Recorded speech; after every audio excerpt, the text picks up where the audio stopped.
তো নমস্কার সবাইকে, কেমন আছো তোমরা? তো দেখো আজকে এই ভিডিওতে হচ্ছে আমরা কথা বলবো যে তোমরা অনেকেরই কনফিউশন ছিল যে স্যার আমি 2025-এ এক্সাম দিতে চাই, তো ফর্ম ফিল আপ কবে শুরু হবে, কবে কী করতে হবে, তো এগুলো নিয়ে তোমাদের কনফিউশন ছিল। তো এই ভিডিওতে আমরা ডিটেলস এই ভিডিওতে কথা বলবো যে কবে কী তোমাদের করতে হবে। তো চলো তাহলে শুরু করা যাক আজকের ভিডিও। তো দেখো ইউপিএসসি সিএসসি এক্সাম এখন 2024-এর সেপ্টেম্বর চলছে।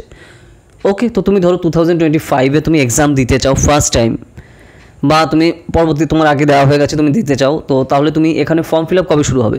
তো দেখো ফর্ম ফিল আপ হচ্ছে ইউনিয়ন পাবলিক সার্ভিস কমিশন থেকে সিভিল সার্ভিস এক্সাম প্রত্যেক বছরই কন্ডাক্ট করা হয়ে থাকে এবং প্রপার টাইমে কিন্তু রেগুলার হয়ে থাকে।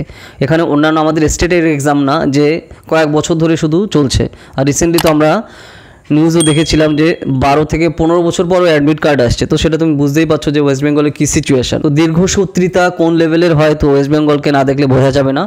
তো এইবার হচ্ছে দেখো যে জিনিসটা খেয়াল রাখা দরকার, তুমি ধরো ইউপিএসসি এক্সাম দেবে, তো ধরো তোমার গ্র্যাজুয়েশন হওয়া খুবই জরুরি, গ্র্যাজুয়েশন কমপ্লিট করতে হবে এবং তোমার 21 বছর বয়স হওয়া খুবই দরকার। কারণ মিনিমাম এলিজিবিলিটি ক্রাইটেরিয়া হচ্ছে এটা, এখানে কোনো মিনিমাম পার্সেন্টেজের ব্যাপার নেই যে আমার এত পার্সেন্ট পেতে হবে তাহলে আমি এক্সামে বসতে পারবো না, ওরকম কোনো ব্যাপার নেই। তুমি পাস গ্র্যাজুয়েট হয়েও তোমার যে ভ্যালু, আইআইটি দিল্লি থেকে গোল্ড মেডেল পেলেও তোমার সেম ভ্যালু, ঠিক আছে? পুরোটাই এক্সাম পাসের উপর ডিপেন্ড করছে এখানে সব কিছু। তো ফর্ম ফিল আপ এখানে কবে হবে? তো ফর্ম ফিল আপ হয় হচ্ছে জেনারেলি ফেব্রুয়ারি মাসে। ধরো তুমি 2025 সালে এক্সাম দেবে, তোমার এক্সাম ধরো হবে হচ্ছে মে মাসের লাস্টে অথবা জুনে যদি হচ্ছে, তাহলে তোমার ফর্ম ফিল আপ হবে হচ্ছে তোমার ফেব্রুয়ারির মাঝখানের দিকে, ফেব্রুয়ারি মাসের মাঝখানের দিকে form fill up generally start হয়। তো ধরো তুমি 2025-এ এক্সাম দিচ্ছ, তো তাহলে তোমার অ্যালার্ট হয়ে যাওয়া দরকার ফেব্রুয়ারি মাস থেকে। 2025-এর ফেব্রুয়ারি মাস থেকেই তোমার সম্পূর্ণভাবে অ্যালার্ট হয়ে যাওয়া দরকার যে হ্যাঁ আমি এবার এক্সাম দিতে চাই, তোমার ফর্ম ফিল আপ আমার করতে হবে। তো এই টাইমে হচ্ছে তোমার ফর্ম ফিল আপ হবে ফেব্রুয়ারির দিকে, তো চলবে মোটামুটি 1 মাসের মতো ফর্ম ফিল আপ চলে।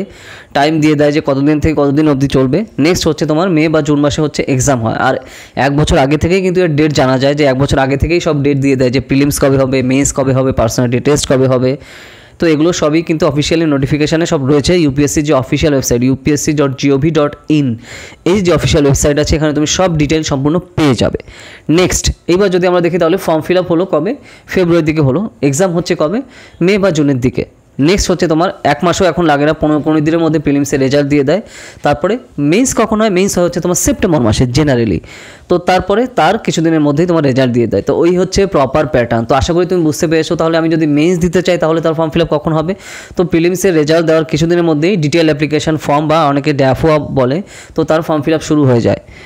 ওকে, প্রিলিমসের রেজাল্ট দেওয়ার সাথে সাথে তুমি ওখানেই তুমি নাম্বার দেখে বুঝতে পারছো, বা তোমার রোল নাম্বার এবং নাম দেখে বুঝতে পারছো তুমি ক্র্যাক করেছো কিনা প্রিলিমস।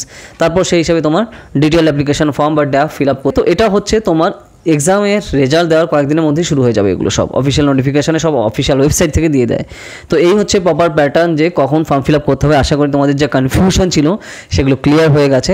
তো সেই হিসাবে তোমার পরপর এগোবে এবং তারপরে মেন্সের রেজাল্ট দেওয়ার কিছুদিন পরেই তোমার অফিসিয়াল নোটিফিকেশান দিয়ে দেয় পার্সোনালিটি টেস্টের জন্য, যেটা তোমার দিল্লির ধোলপুর হাউসে হয়।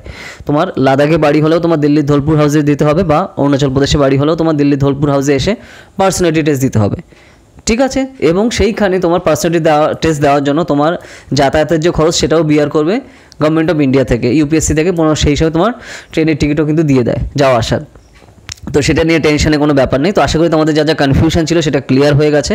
ওকে, আর তোমরা যদি আমাদের ইউপিএসসি সিএসসি 2025 বা 2026-এর কোর্সে পড়তে চাও, তুমি কিন্তু এখন থেকে স্টার্ট করতে পারো। আমাদের কোর্স কিন্তু স্টার্ট হয়ে গেছে খুবই অ্যাফোর্ডেবল কস্টে, অনলি 500 পার মান্থে তুমি কিন্তু ফিস দিয়ে আমাদের এই কোর্সে জয়েন করতে পারো। পুরোটাই অনলাইন ক্লাস, বাড়িতে বসে প্রিপেয়ার করতে পারবে। আমাদের প্রিলিমস মেইনস অপশনালেরও ক্লাস সম্পূর্ণভাবে রয়েছে এবং ক্লাস সম্পূর্ণ লাইভ ক্লাস, কোনো কারণে ক্লাস মিস করলে তুমি রেকর্ডিংও পেয়ে যাবে, সেই সুবিধাও রয়েছে, ঠিক আছে?